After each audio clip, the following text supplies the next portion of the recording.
تلك الرسل فضلنا بعضهم على بعض منهم من كلم الله ورفع بعضهم درجات وآتينا عيسى ابن مريم البينات وأيدناه بروح القدس ولو شاء الله لقتتل الذين من بعدهم من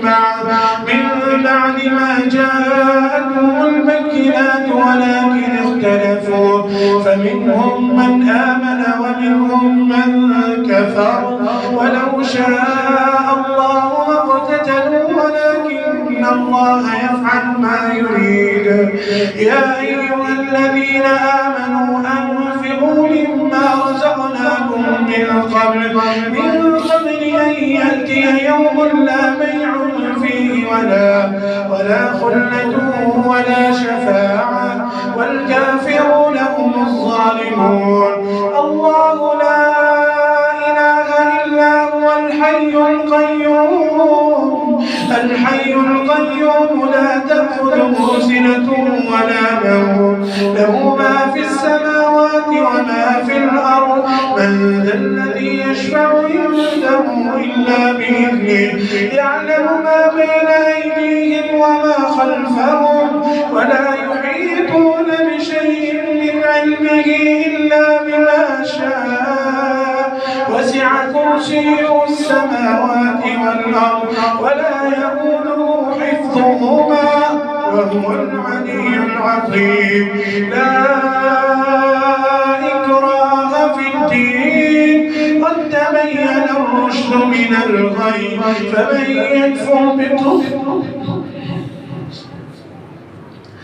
فمن يكفر بالطاغوت ويؤمن بالله فقد استمسك بالعروة الوثقى لا انفصام لها والله سميع عليم الله ولي الذين آمنوا يخرجهم من الظلمات إلى النور والذين كفروا أولياءهم الطاغوت يخرجونهم من النور إلى الظلمات أولئك أصحاب النار هم فيها خالدون ألم تر إلى الذي حاج إبراهيم في ربه أن آتاه الله الملك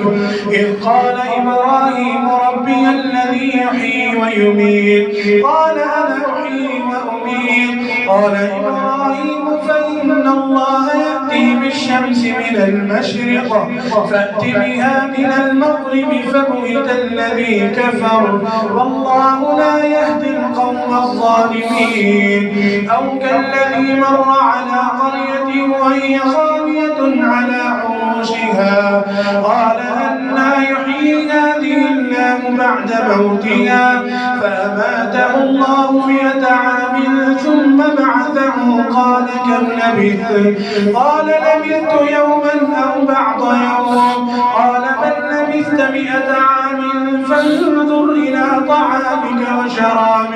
وشرابك لم يتسنى وانظر إلى حمارك ولنجعلك آية للناس وانظر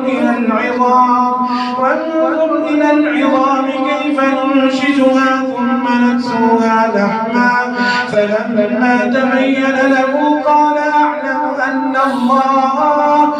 أعلم أن الله على كل شيء قدير وإذ قال إبراهيم رب أرني كيف تحيي الموتى قال أفلم تؤمن قال بلى ولكن ليطمئن قلبي قال فخذ 4 من الطير فصرهن إليك ثم اجعل على كل جبل منهن جزءا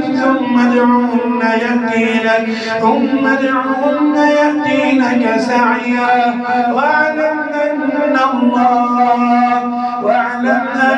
الله عزيز حكيم مثل الذين ينفقون أموالهم في سبيل الله كمثل حبة أنبتت 7 سنابل 7 سنابل في كل سنبلة 100 حبة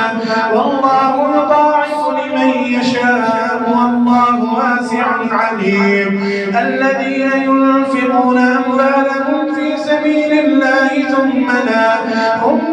يتبعون ما أنفقوا منا ولا أذى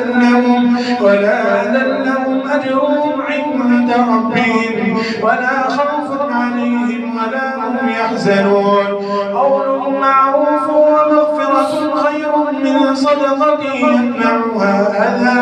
والله ولي حليم. يا أيها الذين آمنوا لا تبطلوا صدقاتكم بالمن والأذى كالذي ينفق ماله رئاء الناس ولا يؤمن بالله واليوم الآخر فمثله كمثل صفوان عليه تراب فأصابه وابل فتركه صلدا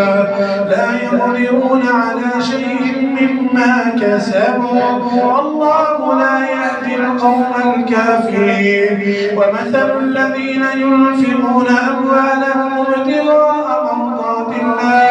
وتثبيتا من أنفسهم كمثل جنة بربوة أصابها وابل فآتت أكلها ضعفين فإن لم يصبها وابل فطل والله بما تعملون بصير. أيود أحدكم أن تكون له جنة من نخيل وأعناب تجري من تحتها الأنهار له فيها من كل الثمرات وأصابه الكبر وله ذرية ضعفاء فأصابها إعصار فيه نار فاحترقت كذلك يبين الله لكم الآيات لعلكم تتفكرون. يا أيها الذين آمنوا أنفقوا من طيبات ما كسبتم ومما أخرجنا لكم من الأرض ولا تيمموا الخبيث منه تنفقون ولستم بآخذه إلا أن تغمضوا فيه واعلموا أن الله غني حميد. الشيطان يعدكم الفقر ويأمركم بالفحشاء والله يعدكم مغفرة منه وفضلا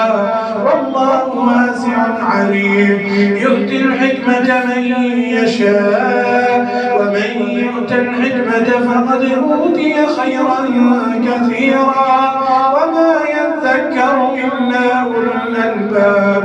وما أنفقتم من نفقة أو نذرتم من نذر فإن الله يعلم وما للظالمين من أنصار. إن تبدوا الصدقات فنعما هي وإن تخفوها وتؤتوها الفقراء فهو خير لكم ويكفر عنكم من سيئاتكم والله بما تعملون خبير. ليس عليك هداهم ولكن الله يهدي من يشاء وما تنفقوا من خير فلأنفسكم وما تنفقون إلا ابتغاء وجه الله وما تنفقوا من خير يوفى إليكم وأنتم لا تظلمون. للفقراء الذين أحشروا في سبيل الله لا يستطيعون ضربا في الأرض يحسبهم الجاهل أغنياء من التعفف تعرفهم بسيماهم لا يسألون الناس إلحافا وما تنفقوا من خير فإن الله به عليم.